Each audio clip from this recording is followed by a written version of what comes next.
નમસ્કાર વિદ્યાર્થી મિત્રો, તો આજે આપણે ધોરણ 8ની અંદર 11મા પાઠના 11.1નો અભ્યાસ કરવાનો છે સ્વાધ્યાયનો। એના અંદર દાખલો 4 આપણને આપ્યો છે। ઠંડા પીણા બનાવતી એક ફેક્ટરીમાં એક યંત્ર 6 કલાકમાં 840 બોટલ ભરે છે, તો આ યંત્ર 5 કલાકમાં કેટલી બોટલ ભરશે?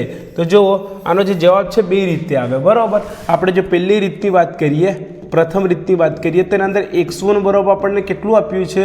હવે જો અહીંયા બધું સમપ્રમાણમાં આપેલું છે, એટલે આપણે આમ લખી શકીએ x1 બરાબર કેટલું આપ્યું છે? 6। x1 બરાબર 6 કલાક, હે ને? અને y1 બરાબર આપણને કેટલું આપ્યું છે? 840 બોટલ। હવે શું કહે છે? x2 કેટલું કહે છે?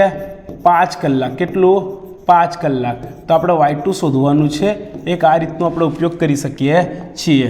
ચાલો, તો જુઓ હવે શું કરી શકીએ? આપણે બધું સમપ્રમાણમાં છે, તો x1 upon y1 is equal to x2 upon y2 આપણે લખી શકીએ। તો બરાબર, x1 આપેલું છે, હા કેટલું છે?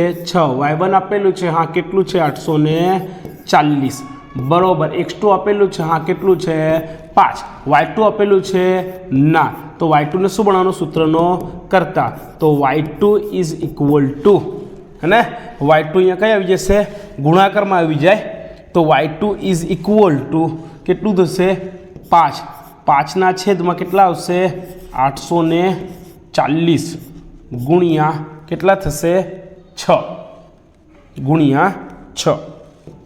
હવે જુઓ, આ જે y2 છે, y2 આ y2 ને આપણે અહીંયા લઈ આવ્યા, સૂત્રનો કરતા બની ગયો। આ y2 એ ગુણાકારમાં છે ને અહીંયા ભાગાકારમાં આવી જશે। 5 એમને એમ ઉપર, અને આ 840 પણ, સોરી 840 કઈ આવી જશે? ઉપર આવી જાય। 5 ગુણ્યા 840 કેટલા થાય? 5 ગુણ્યા 840 ના છેદમાં 6, કારણ કે અહીંયા કઈ છે? આ ભાગાકારમાં છે, તો આ બાજુ કઈ લઈ આવવાનું ને ગુણાકારમાં લઈ આવવાનું છે। ચાલો, તો y2 ઇઝ ઇક્વલ ટુ 5 ગુણ્યા 840 ના છેદમાં 6।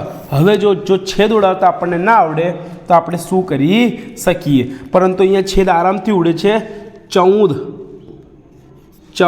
છંગ 84 થાય, અને આ 0 લગાડી દો। રેડી? ચાલો, તો 5 ગુણ્યા 140 ઉપર આપણને મળશે શું મળશે? તો માટે y2 બરાબર કેટલું મળે છે? 5 ગુણ્યા 140। 5 ગુણ્યા 140। ચાલો, 14 પંચા કરો ભાઈ, 14 પંચા। 14 પંચા ના આવડે ને તો આપણે શું કરવાનું? જુઓ, અહીંયા કેટલું છે? 140 છે, અથવા તો જુઓ અહીં જુઓ 5 ગુણ્યા બેટા 140 છે, એને આપણે આમ લખી શકીએ 5 ગુણ્યા 14 ગુણ્યા આ 10 એમને આમ લખી શકીએ। હવે શું કરવાનું? આપણે આ 5ના ડબલ કરી દેવાના, કેટલા થાય? 10 થાય। 14ના અડધા કરતો કેટલા થાય? 7 થાય। કેટલા થઈ ગયા? 70 ના આ 10 એમના એમ। હવે શું કરવું? આ કેટલા થઈ ગયા? આ ડબલ 0 લગાડી દો, આ 700 જવાબ એમને એમ આપણે આવી જ જવાનો છે।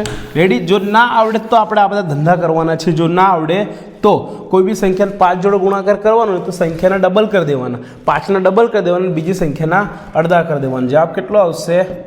700। કેટલો જવાબ આવે છે? 700। તો માટે આપણે શું લખી શકીએ કે 5 કલાકમાં કેટલી બોટલ ભરાશે? 5 કલાકમાં 700 બોટલ ભરાશે, બરાબર। હવે બીજી રીતની આપણે શું વાત કરતો તો હું જુઓ, તો રીત 2ની આપણે જો વાત કરીએ તો સીધો હિસાબ 6 કલાક બરોબર કેટલું છે? 840। તો 5 કલાક બરોબર કેટલું? ક્રોસ ગુણાકાર કરવાનો એટલે ઓટોમેટિક આપણને જવાબ મળી જાય। આ હતી આપણી બીજી રીત। ઓકે, વિડીયો પોઝ કરીને લખી લો।